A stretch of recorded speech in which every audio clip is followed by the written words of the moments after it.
Zel Boy Army, what is going on? It's your boy Zelonius, my spicy, beautiful chef friend back here, Mr. Ainsley Harrett, here today with another banger of a video. It's a follow-up to one we did last week, one that's done very well. I really appreciate the support of that video. Today's video is how to attack on the new patch. I've played a weekend league, I've played 20 plus hours of rivals games, so I've got a good mix of gameplay.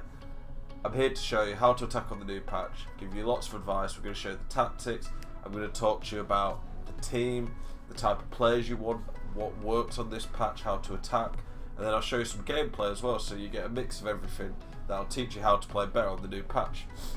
Really appreciate the support lately on the videos. Don't worry for anyone wondering, I am going to get shaved tomorrow, so I'll be fresh trimmed, look more prim and proper.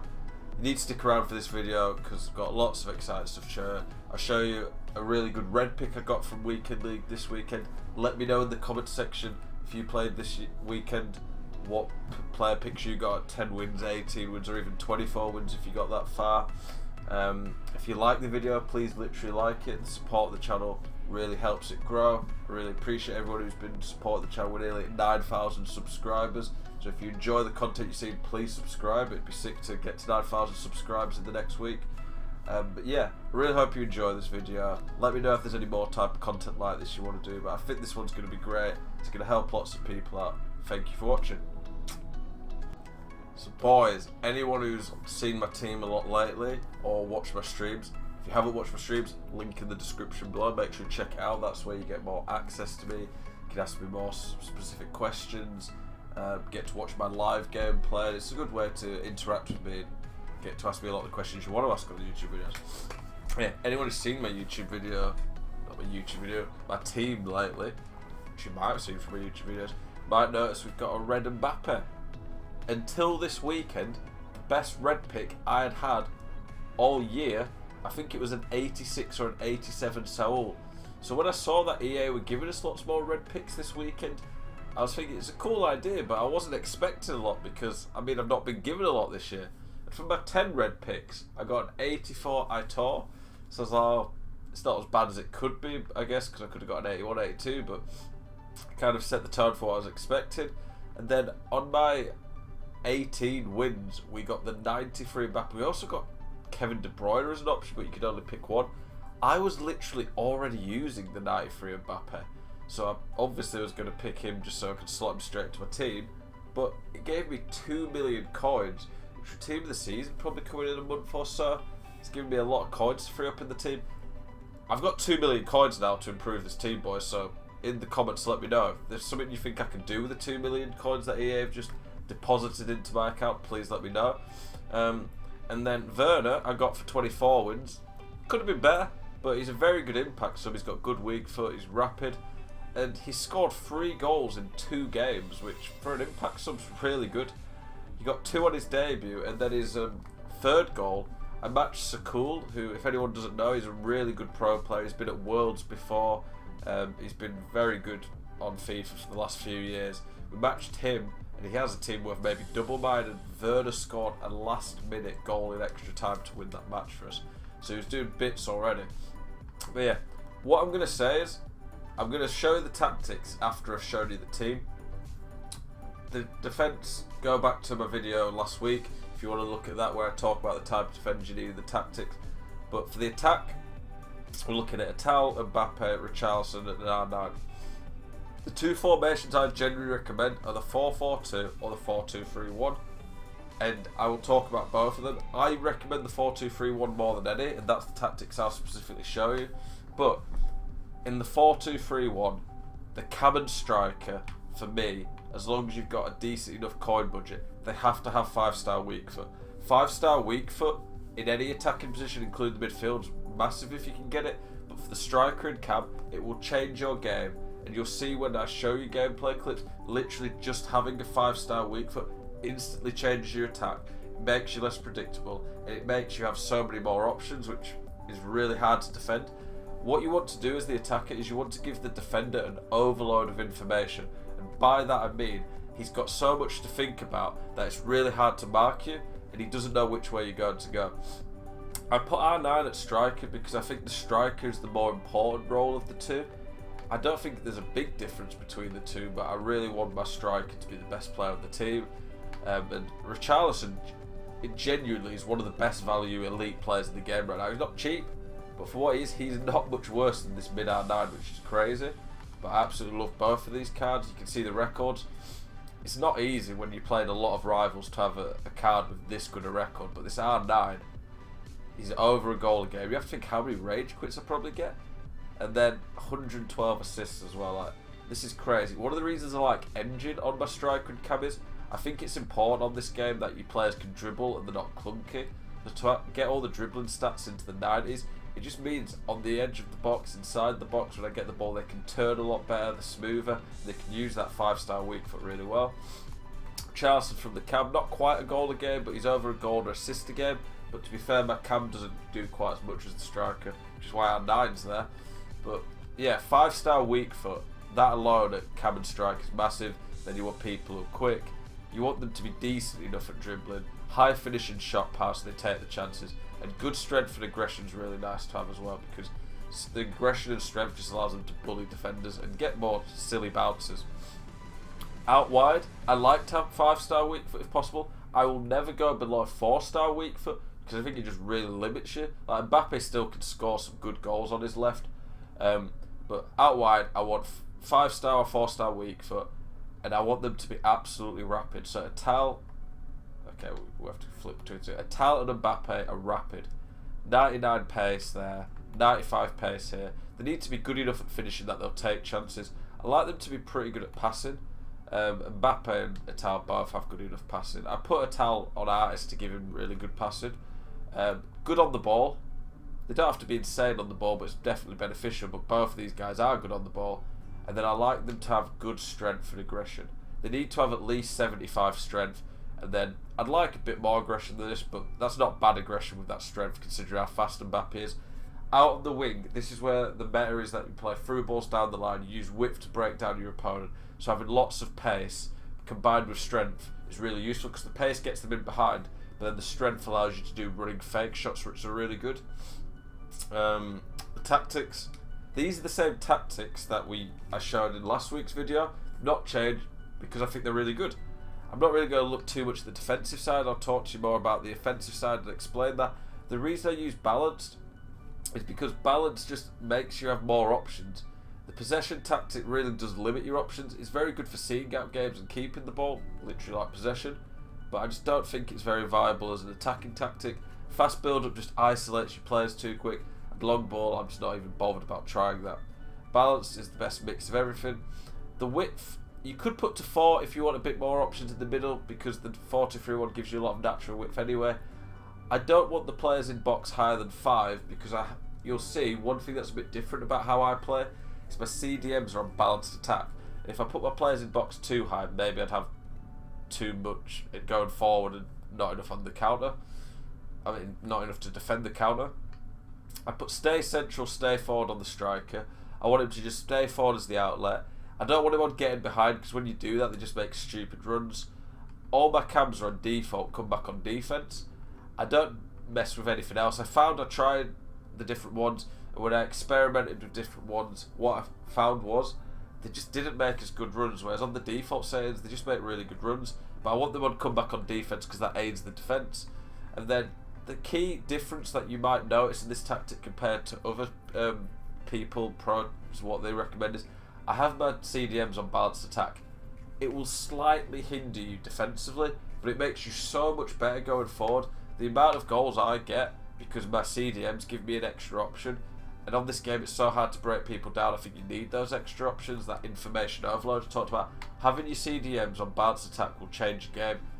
I wouldn't have like a Kante unless it's the team of the year, or like a Moussa Sissoko on balanced attack. So if you're not on a big budget or can't afford CDMs like I've got, try go for at least one good CDM who can attack someone like maybe Yori Tillemans, the future star, that's only 200k but really good, and have your other CDM on stay back. But honestly, having CDMs who can join in the attack will change your game, and it's one of the biggest things I can recommend on this video. Okay boys, we're going to go into some gameplay, show you some of the literal ways I break people down. This weekend league, for anyone wondering what I did with this tactic, I hit 28 and 2. I don't think it was top 100. I think we missed out on skill raid. Let's have a look. I haven't looked since. Yeah, we missed out by like 60 skill raid. It's quite frustrating because I had some insanely tough matchmaking. Let me see if I can show it quick. No, I've not even gone to Europe because Europe's just so tough.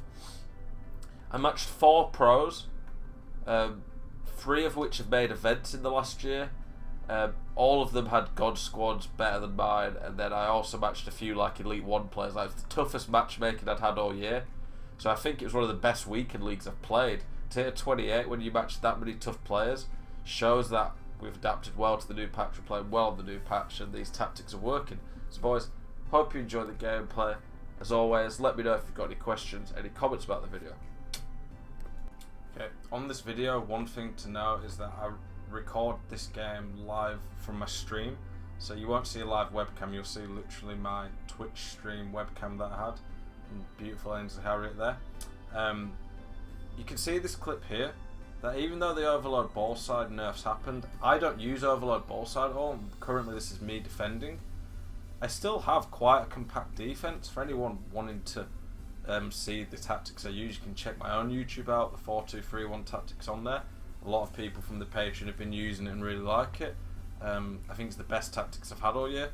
But what I'd say is, the main difference now with overload ball side since the nerfs happened is, 1, quite a lot of people aren't using it, but 2, when you're not using it, your team just aren't quite as compact and don't move across quite as quickly. Like, before an overload ball side, you'd switch it and the team would quickly switch it to the other side. That doesn't happen quite as much in this. So in this video, you'll see some examples of how me and Razek break it down. See there, Razek uses heal to heal. Didn't really do anything, but it's just little things like that. Just trying to be unpredictable, make your opponent think.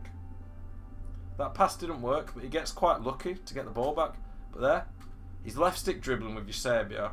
I always say 5-star weak foot's key. So if you're watching this video struggling to create an attack on this game, instantly you can change your attack by adding 5-star weak foot attackers. I'm not saying go for players who just have 5-star weak foot but awful at everything else. But a lot of the meta players that we've talked about in previous posts that you'll see people using, they change the attack simply by what they can do, just because they can go either way. So Razek uses the left stick dribbling of Eusebio here, and the drag back there, because these players aren't as compact, like normally they'd be there, but they don't get there quite as quick because the overload ball side nerf. He's left stick dribbled to go that way. I've committed kind of that way. As you can see, Razek there, he doesn't find a lot of space, but he finds enough by going there, and he gets that angle from there. Because it's right on the edge of the box, it's not a guaranteed consistent goal, but with someone as good as Eusebio, that is a chance that I don't want to be giving up, and it was very close to scoring.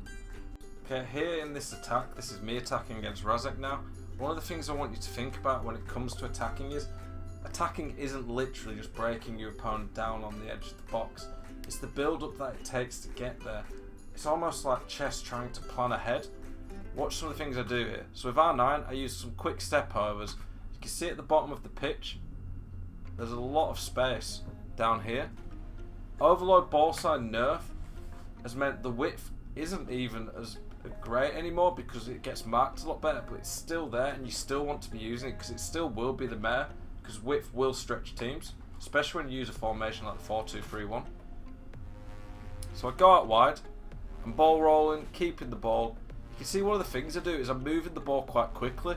When you move the ball as quick as this, it makes it so much harder for your opponent to defend, because if the ball's moving at a slower pace, it's easy for them to stay in shape, not dive in, get the players in position.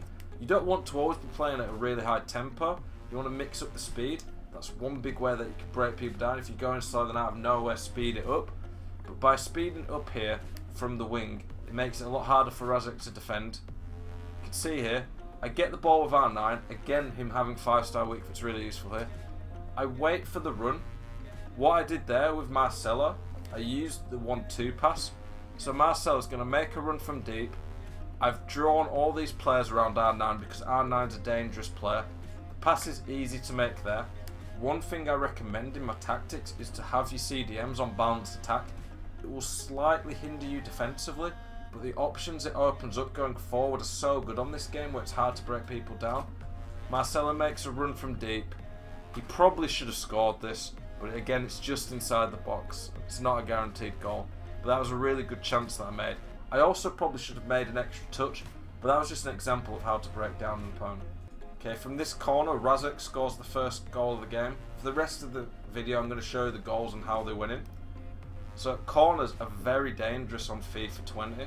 For some reason, the AI just doesn't set up in the same way. It's a lot easier to break down. So the general mare that pros use is they pass to the edge of the box, and then here, it's not the same every corner, so you have to keep an eye for this and not just repeat. But they pass to there, and when they get there, quite often there'll be a man there.